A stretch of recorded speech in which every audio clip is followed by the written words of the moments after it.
बिस्मिल्लाहिर्रहमानिर्रहीम। Welcome to dream achievers by Mohammad Adnan. आज हम अपने करंट अफेयर के टॉपिक्स को डिस्कस करने लगे हैं, that is G20। G20 mean great 20 countries.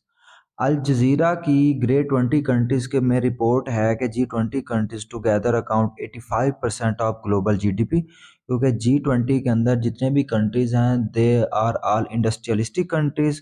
Over 75% of global trade and 2/3 of world population, क्योंकि इसके अंदर China, India two largest countries जो हैं, जिससे और उसके साथ ब्राज़ील, टॉप 5 कंट्रीज़ के अंदर जो टॉप थ्री कंट्रीज़ हैं वो सारे G20 के अंदर इंक्लूडेड हैं, इसीलिए 2/3 पॉपुलेशन इसका हिस्सा है।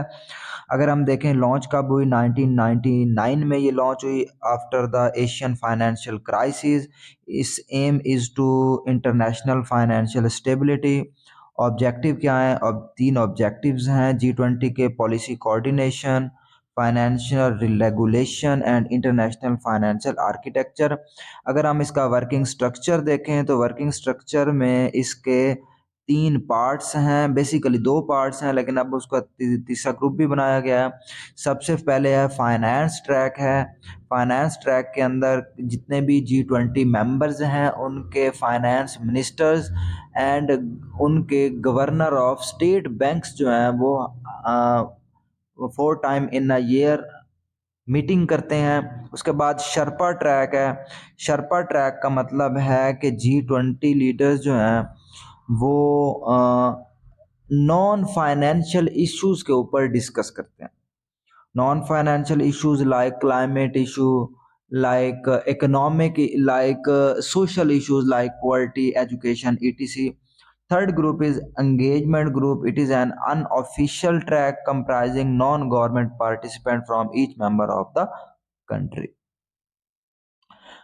G20 का करंट अफेयर में 2023 के अंदर जो 2024 के CSS के लिए इम्पोर्टेंट है, वो सबसे इम्पोर्टेंट है कि फाइंडिंग्स ऑफ G20 इन 2023 सब summit.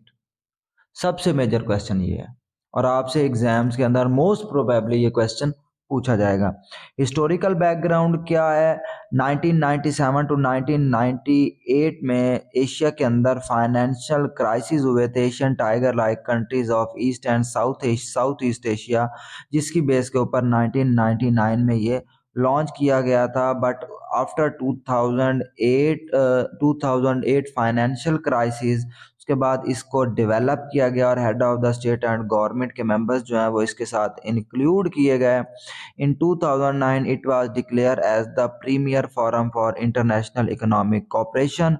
The G20 leader have met a regular basis and G20 emerged as the leading platform for global economic cooperation.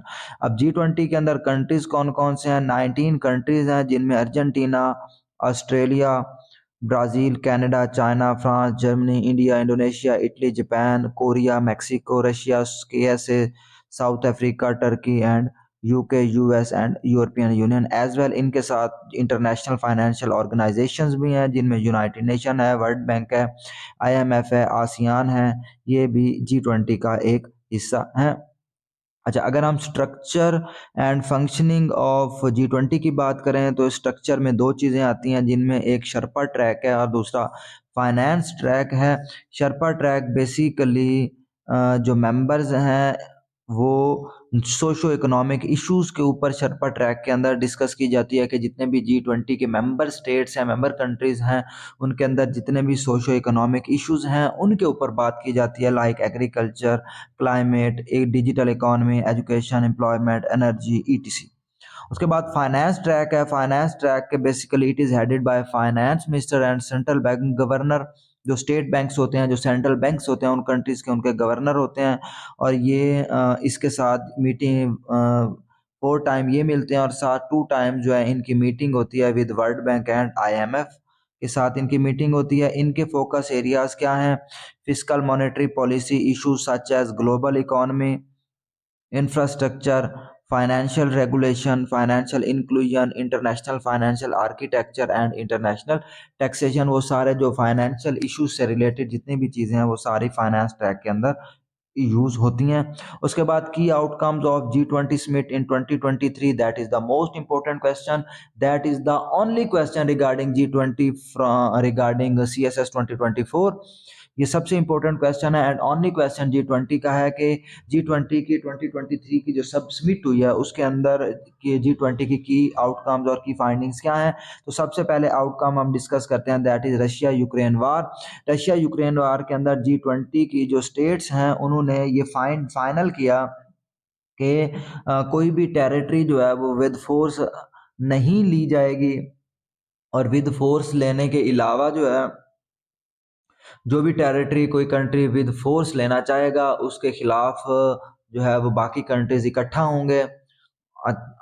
और इसकी सिग्निफिकेंस ये है कि Brazil, India, Indonesia, south Africa जो है इन्होंने खुद को न्यूट्रल कहा और इन्होंने किसी भी किस्म के इश्यूज से खुद को साइड लाइन किया। उसके बाद G20 की 2023 समिट के अंदर साउथ अफ्रीकन यूनियंस को भी इंक्लूड किया गया। African union basically 55 member state है, और यूरोपियन यूनियन क्योंकि G20 का पहले हिस्सा है, इस तरह European now EU sorry AU African union जो है वो भी इसका हिस्सा है। इससे पहले G20 का पार्ट सिर्फ अफ्रीका के अंदर साउथ अफ्रीका था, और ये बहुत इम्पोर्टेंट होगा अफ्रीकन स्टेट्स के लिए क्योंकि अफ्रीका के बहुत सारे कंट्रीज जो हैं वो अंडर डेवलप्ड कंट्रीज हैं और डेवलपिंग कंट्रीज हैं जिनका G20 का हिस्सा बनना जो है एक पॉजिटिव सिग्निफिकेंस हो सकता है। उसके बाद third outcome of G20 and 2023 summit is IMEIEC, India middle east Europe economic corridor. ये जो इकोनॉमिक कॉरिडोर है इनके अंदर India, Saudi Arabia, UAE, Jordan, Israel and European union है। बेसिकली ये एक multi national rail and shipping project है जो मिडल ईस्ट और यूरोप को इंडिया मेन साउथ एशिया के साथ जो है वो कनेक्ट करता है। और इसका सबसे मेजर चैलेंज जो है वो चाइना के BRI के प्रोजेक्ट को है और चाइना इकोनॉमिक कॉरिडोर को है। उसके बाद क्लाइमेट चेंज फोर्स जो आउटकम है G20 की समिट के अंदर, दैट इज क्लाइमेट चेंज।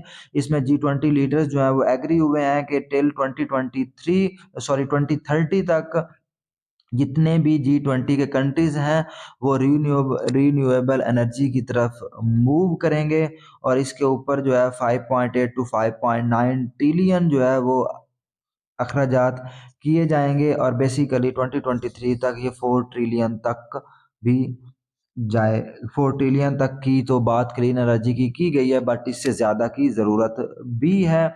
ठीक है, अब ये जो है हेल्प करेगा, ये जो इन्होंने इसका बजट रखा है 5.8 to 5.9 ट्रिलियन, ये G20 के अलावा भी जितने कंट्रीज हैं उनको 2050 तक नेट जीरो एमिशन तक ले जाएगा। उसके बाद fifth outcome that is green development pact. Green development pact में ये है कि इसके अंदर जो सस्टेनेबल डेवलपमेंट गोल्स जो हैं वो लिए जाएंगे। उसके बाद क्लीन एनर्जी को यूज़ किया जाएगा, और उसके बाद जो फूड सिक्योरिटी एंड न्यूट्रिशंस वगैरह हैं उनके लिए भी उनके ऊपर वर्क किया जाएगा। Blue economy, resilient blue economy की बात की जाएगी, क्लाइमेट के ऊपर भी फाइनेंस किया जाएगा। उसके बाद six outcome that is global biofuel alliance.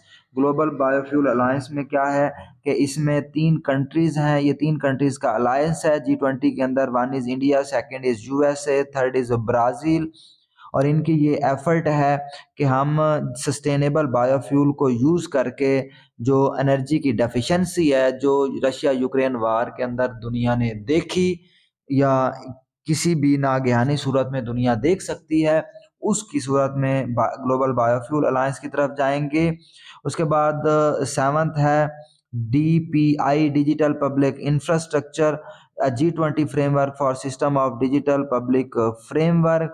अब DPI के अंडर क्या किया जाएगा, DPI के अंदर डिफरेंट कंट्रीज के साथ इंफ्रास्ट्रक्चर बिल्ड किया जाएगा, और उस इंफ्रास्ट्रक्चर में आपका जो डिजिटल टेक्नोलॉजी से रिलेटेड जितने भी एरर्स हैं या डिजिटल टेक्नोलॉजी के अंदर जितने भी अटैक्स, साइबर सिक्योरिटी अटैक्स हैं, उनके लिए जो है वो अलायंस किया जाएगा। उस अलायंस के बदले में इस तरह की किसी भी सिचुएशन से खुद को बचाया जाएगा। जितने भी उसके मेंबर्स कंट्रीज होंगे जो डीपीआई के अंडर होंगे, डिजिटल डिजिटल पब्लिक इंफ्रास्ट्रक्चर के अंडर होंगे, इसके अंडर इंडिया ने बहुत सारे कंट्रीज के साथ अपने एग्रीमेंट्स किए हुए हैं और इसको वन फ्यूचर अलायंस भी कहा जाता है। अब इसके अंडर क्या होगा? The repository will be virtual track where non G20 and G20 countries can voluntary share of their open source mechanism, जिसके अंदर उनको अगर कोई काबिलियत होगी, कोई स्किल्स होंगे, वो उसको दे सकेंगे। उसके बाद one future alliance will assist and fund the implementation of digital public infrastructure in low and middle economic countries.